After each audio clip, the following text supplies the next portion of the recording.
I looked into what certification to get. This one aligns with more of what I'm trying to do, which is not just be a GRC AI person, but be more of a hands-on infrastructure type AI security person. And that's how I found this right here. People on some of my lives have mentioned this cert and others, but in addition to listening to them, I also did my own research and I used Claude and I said, look, here's my resume, here's my skill set, here's a job that I want. I want this type of job right here. I actually fed in this JD, this job description. And then I said, what would be the best certification, skill set, knowledge base for me to get into in order to get from here to there? And it came up with this CompTIA SecAI Plus. And I started reading it. I was like, okay, let me check this out because I just don't.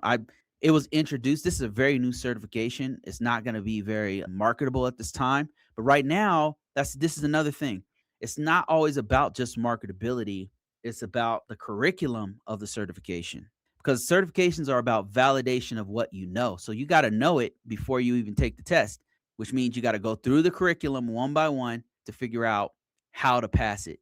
So I start reading up on it. I start doing more and more research.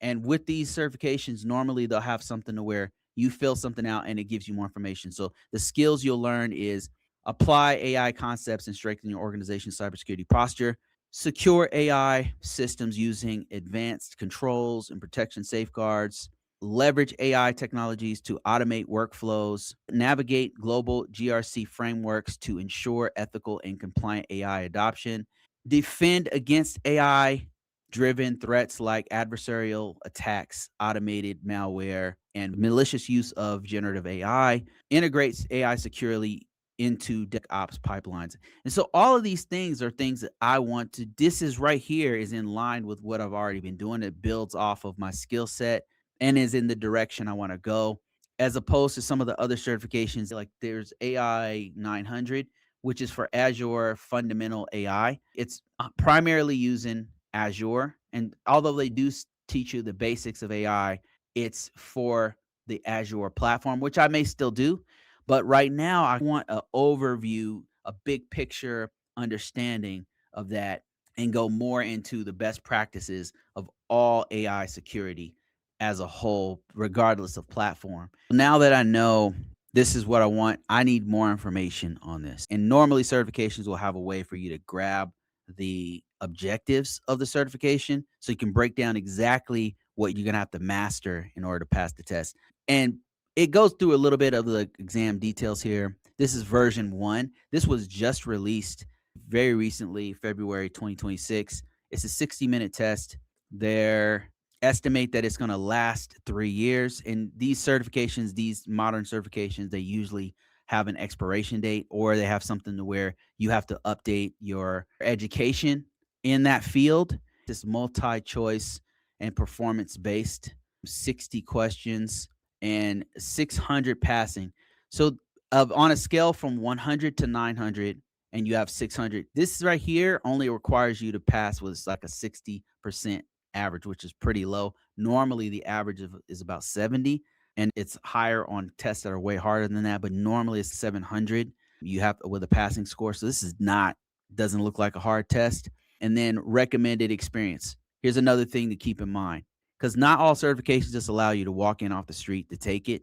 They're recommending that you have 3 to 4 years of IT experience, meaning they're not going to do a lot of hand holding on IT concepts, inclusive of 2 years hands-on cybersecurity experience. They want you to have 2 years cybersecurity experience. They're saying maybe you should have a security plus or a pen testing plus. So there's going to be a lot of IT jargon on there and a lot of cybersecurity best security practices that they think you should already know. That's what this tells me right here.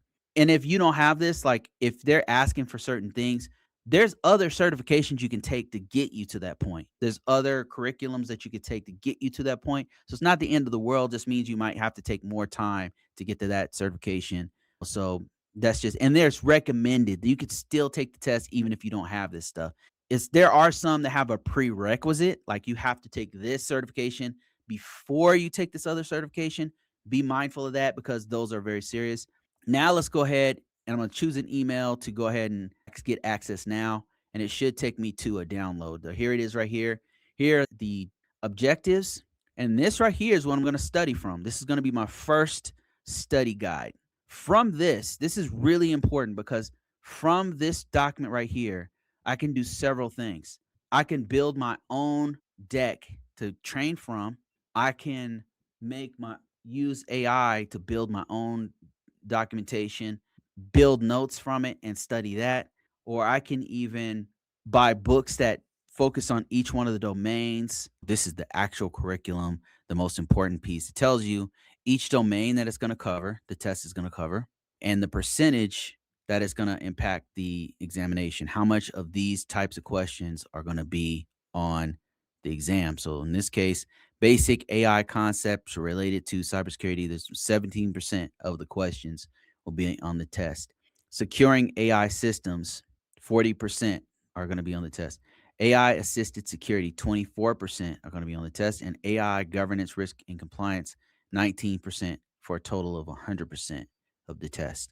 It breaks down subcomponents of the objective. So in this case, basic AI concepts related to cybersecurity, you're going to have compare and contrast various AI types and techniques.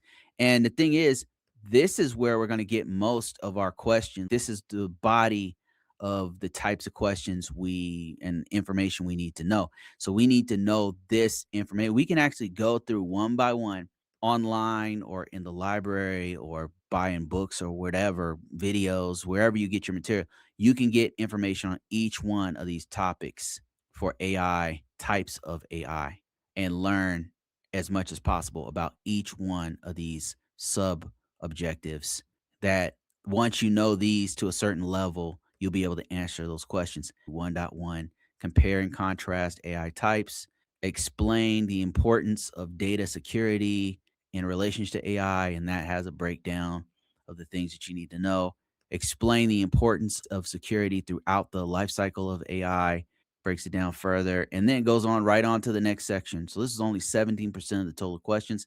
This one's 40%. So we'd want to spend more time on this one. This is securing AI systems.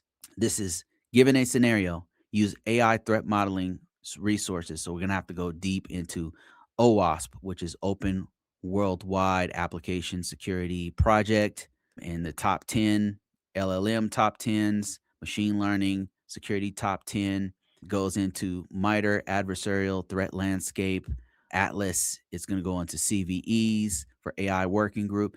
And so you can see how this right here is going to take most of our time because it goes to 2.6. And some of these are pretty robust. We're going to have to know about these. We're going to have to go deep into these, go through case studies. We're going to have to really understand this piece because it's 40% of their overheld. You can damn near pass the test with just this 40% alone and guess the rest, just going off of the numbers.